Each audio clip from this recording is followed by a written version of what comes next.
Paris agreements in 2016, they have poured over $300 billion into coal, oil, and gas, which when it's burned, it's heating our planet and allowing us to no longer be able to live in just, in many places around the world in just years or decades. Because of Chase's actions and its financing of fossil fuels, it is leaving a wake of destruction, and it is creating an unlivable future for our kids. But with every crisis, I think there's an opportunity. And what I'm really excited about with the public banking campaign is that when we see that the financial institutions and the financial system has driven us to the brink of climate destruction, we also get the chance to think, what is the alternative? And I'm really excited to talk about public banking because I think that public banking poses an opportunity for us to divest from fossil fuels and put money in the control of people and put it into our communities and to a greener energy future. That is why I'm so excited to be here and to draw attention to this critical issue. And why NYCC, as an organization, we are really excited to be part of the Public Banking Coalition. Thank you. Public bank! Public bank! Public bank! Public bank! Public bank! Thank you. So the worst climate destroyer, not a surprise once again, it's Chase. I know, again. So yeah, we are very excited for everyone here today. We really need to fight hard for a public bank because, at the end of the day, it's our public money that's financing these big banks who are investing in fossil fuels, who are investing in redlining our communities, who are investing in so many other harmful industries that are impacting low-income communities and Black and brown communities. So one of the speakers, another speaker that I'm very excited to hear from, they're from NCNOC, Sadaf. They're going to be speaking on behalf of, Ruth? Yeah. Awesome. They're going to be speaking on behalf of NCNOC. Ruth is a worker owner themselves. You're going to help them, or? Yeah. One second. Sorry.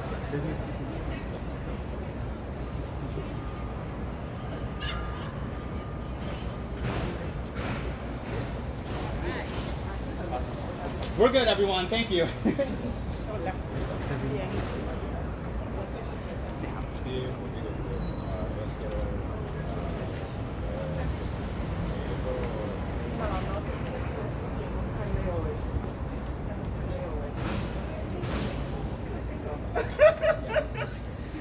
Es que me mandan algo que conformamos para leer y yo quiero hablar a través de mi propia experiencia.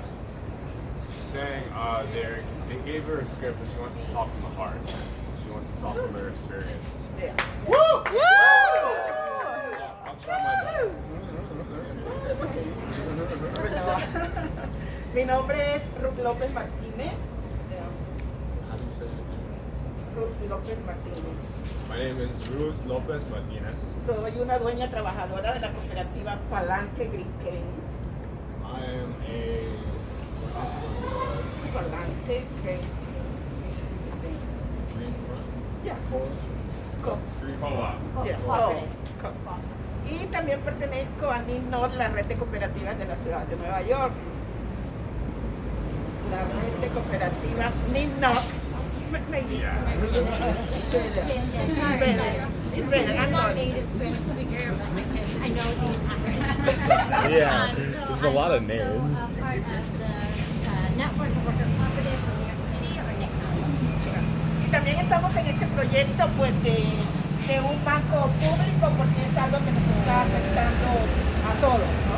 Yeah, and we are also part of this public bank campaign because this is something that affects all of us. Después de la pandemia, los que vivimos en en toda la zona de Queens y alrededor de la Roosevelt. En mi experiencia todos los días cuando salía había pequeños negocios con puertas cerradas. Esto era algo que ocurría casi que diario. In my experience living in Queens, in around Jackson Heights area, after the pandemic, walking outside, we would see a lot of closed stores. Igual ocurrió con muchas cooperativas de la ciudad de Nueva York que tuvieron que cerrar sus puertas debido a los problemas financieros que tuvimos después de la pandemia, ¿no? Same thing happened to the worker cooperatives in the city that had to close their doors after the pandemic due to the financial crisis. Los pequeños negocios, las cooperativas, la población en general de este sector y de muchos sectores, de casi todos los sectores de la ciudad de Nueva York, lo tuvimos que enfrentar no solamente a los problemas de salud que hubo, sino que también nos tuvimos que enfrentar a los cierres de nuestros negocios porque nunca tuvimos el dinero ni tuvimos el apoyo de los bancos para salir adelante. So, Sorry. no, it's okay. So we, many small businesses, many cooperatives were really affected by the pandemic across all types of industries because we never had the financial support from banks that we need. Todos sabemos que el gobierno federal después de la pandemia hizo un programa, el PPP, que fue un programa para apoyar supuestamente a los pequeños negocios, a las cooperativas y a todas esas personas que no tenían un fuerte capital para salir adelante después de todos estos problemas financieros. We know that after the pandemic, the government had these programs like PPP to supposedly help businesses get through the pandemic. Pero aquí tenemos a esta hermosa esquina que nos está mostrando estos dos bancos. And here we have this beautiful block that is showing us these big banks. Bancos, sobre todo, que se aprovechó de este dinero para en lugar de prestarlo, de darlo a los pequeños negocios y a las cooperativas, se lo dio a los grandes empresarios, a sus amigos millonarios. These banks, they really took advantage of the money that was out there in this crisis. Yep. Often it was big businesses who received. They gave money to wealthy companies instead of small businesses. They gave money to wealthy companies instead of small businesses. Ya. Originando lo que ya sabemos, el cierre de muchas empresas pequeñas, medianas, el cierre de cooperativas. We saw the close of many kinds of businesses, small businesses, medium-sized businesses. Y a mí particularmente me preocupa algo que está sonando mucho. Se supone que vamos a tener una recesión en el 2023. And for me, something that's really worrying me is that they're saying that we're going to have a recession in En 2023. 2023. Entonces vamos a volver a cerrar. Se van a acabar los pequeños negocios otra vez, los pocos que quedamos. So we're going to close again. We're going to have to, all the small businesses will have to close once again. Porque estos bancos no nos facilitan el dinero. These banks don't facilitate the money. Intereses altos, They have high interest rates. documentación que no sé de dónde la sacamos para acceder al dinero. Documentación. They require a lot of documentation in order for us to access money.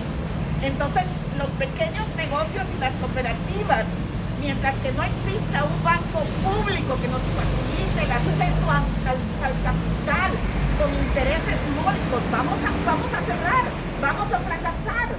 So, in this context, small businesses and cooperatives, if we don't get access to capital to help support us, we are going to fail. We're going to close. Necesitamos un banco público ahora. We need a public bank now. Ahora.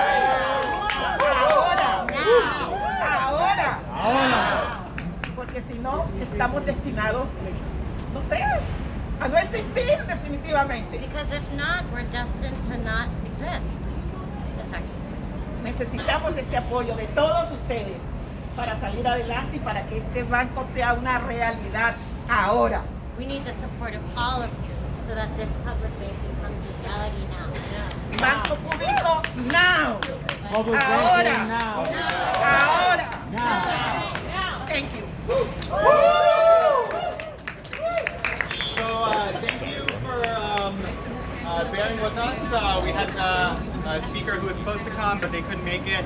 But as you can see, we didn't give out the award yet. For the worst pandemic profiteer, we wanted to identify the big banks in New York City that profited the most from New Yorkers and from folks around the country in this dire, historic pandemic. And so we identified 2 banks actually for that award.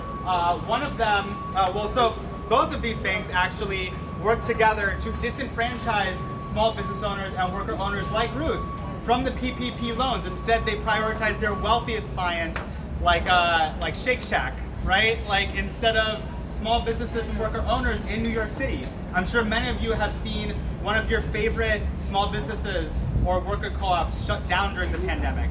And that's something that's very personal to us. And on top of that, these banks have also fleeced New Yorkers during this time. During the pandemic, they siphoned over $1 billion from New Yorkers through predatory fees like overdraft fees and ATM fees when New Yorkers really just needed a break. So the worst culprits in this category, worst pandemic profiteers, are, drumroll please,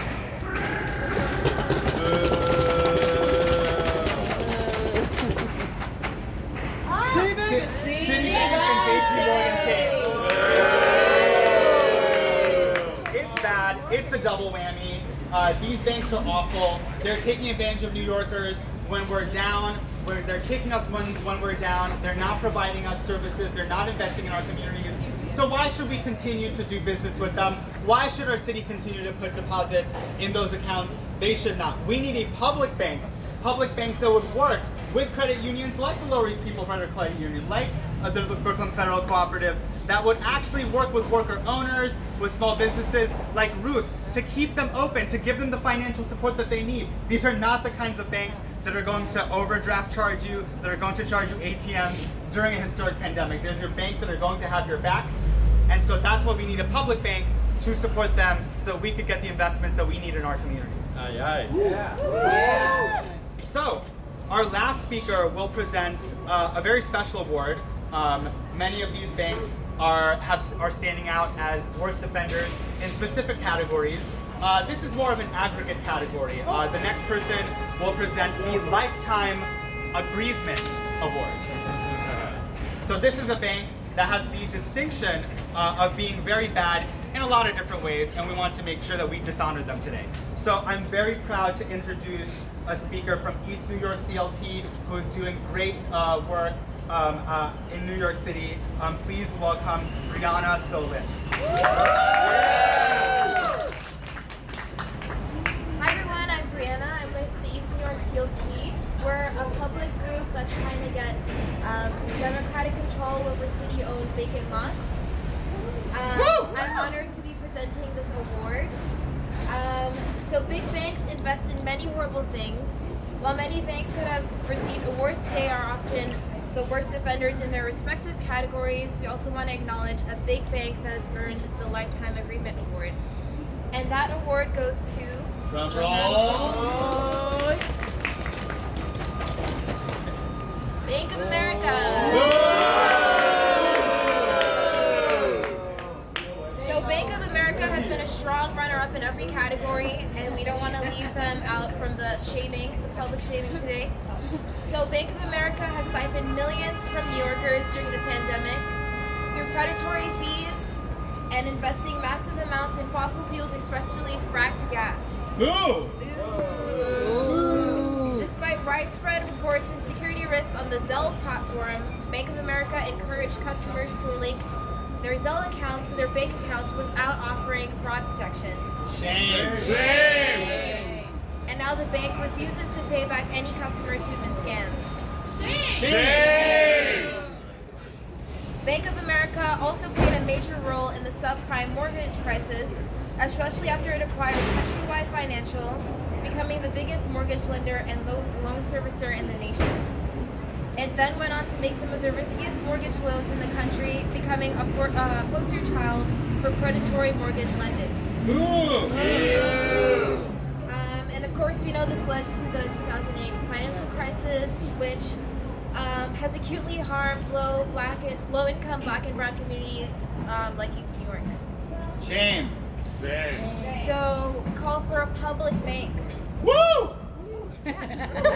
Bank of America deserves to be recognized among the big banks as one of the most harmful banks that the city holds deposits in.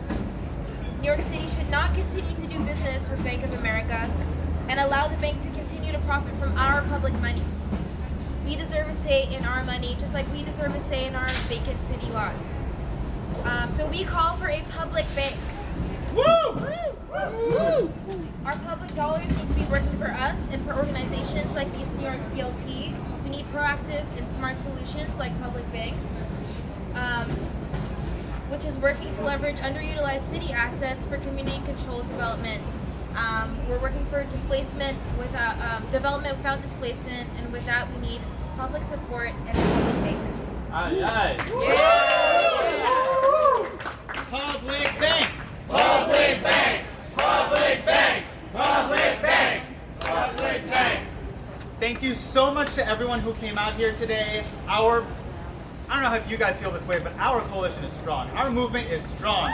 The movement for a public bank is strong. We are gonna get a public bank in NYC. Our city should not do business with these banks anymore. We've shown, I think pretty well, that these banks are the worst of the worst. They're redlining our communities. They're investing in fossil fuels. They're gentrifying our neighborhoods. They're letting worker owners like Ruth down. These are small businesses and worker co-ops that give character to our communities. If we had a public bank, we could invest in renewable energy. We could invest in permanently affordable housing like CLTs, tenant co-ops, and so much more. We're going through a housing crisis. We really need affordable housing right now.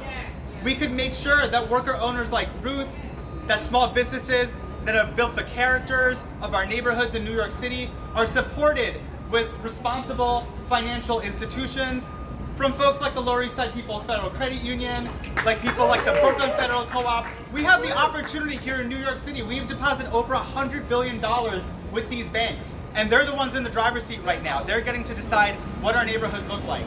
If we were able to take that money and put it into a public bank, just imagine the stuff that we could do. Imagine being the people in charge of shaping our own neighborhoods. That's why we're calling for a public bank. We are not here to shame these banks into good behavior. We know that that's not going to happen. We're not interested in that happening. That's not our goal. Our goal is to create a public bank so we could create an economy that works for us, a cooperative economy that invests in our communities, an economy that invests in low-income communities, in communities of color, an economy that works for all New Yorkers and not just the wealthy elite. I think anyone who's grown up in New York, anyone who's lived here for a little while, really believes in that vision, really believes in that dream, and I encourage you guys to continue fighting for a public bank because we can make it happen. We are going to build a public bank in New York City. We're going to bring public bank to New York. Public bank! Public bank! Public bank! Public bank! Public bank! Public bank! Public bank! That's the show. Thank you guys so much for coming out.